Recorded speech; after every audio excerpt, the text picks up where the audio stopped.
ஒரு இந்த வீடியோ என்ன பார்க்க போகிறோம்னு பார்த்தா மெடிசல் கெமிஸ்ட்ரியில் சிந்தேஸோட கண்டினியூஷன் தான் பார்க்க போகிறோம். இது வரைக்கும் 22 சிந்தேஸில் 10 சிந்தேஸ் பார்த்தாச்சு.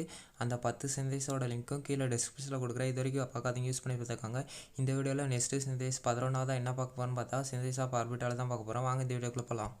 சிந்தேஸ் ஆஃப் ஆர்பிட்டால் ஃபஸ்ட்டு அதோட ஸ்ட்ரக்சர் பார்க்கலாம். இதான் ஸ்ட்ரக்சர் ஆஃப் ஆர்பிட்டால். இது எப்படி ஞாபகம் வச்சுக்க போகிறோம்னு பார்த்தா டைஹைட்ரோபிரிடின் அந்த ரிங்கை பேசிக்காக வச்சு தான் ஞாபகம் வச்சு போகிறோம். இந்த டைஹைட்ரோபிரிடின் ரிங்கில் செகண்ட் பொசிஷனில் வந்து ஒரு டபுள் பாண்டோ, ஃபோர்த்து பொசிஷனில் வந்து ஒரு டபுள் பாண்டோ, சிக்ஸ்த்து பொசிஷனில் வந்து ஒரு டபுள் பாண்டோ குரூப் இருக்குது, ஃபிஃப்த்து பொசிஷனில் வந்து 2 டைஈத்தேல் குரூப் இருக்குது. இதுதான் structure of பார்பிட்டால்.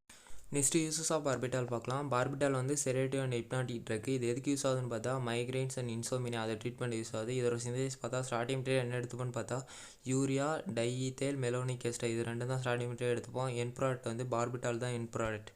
Synthase of barbital பார்க்கலாம். ஃபஸ்ட்டு ஸ்டார்டிங் மெட்டீரியல் என்ன எடுத்துக்க போகிறோன்னு பார்த்தா யூரியா, இன்னொன்று வந்து டைஈத்தேல், 2 ஈத்தேல், மெலோனிக் எஸ்டர் இது வந்து மெலோனிக் எஸ்டர் இது 2 ரியாக்ட் ஆகி நமக்கு பார்பிட்டால் கிடைக்குது. இதுதான் சிந்தேஸ் ஆஃப் பார்பிட்டால்.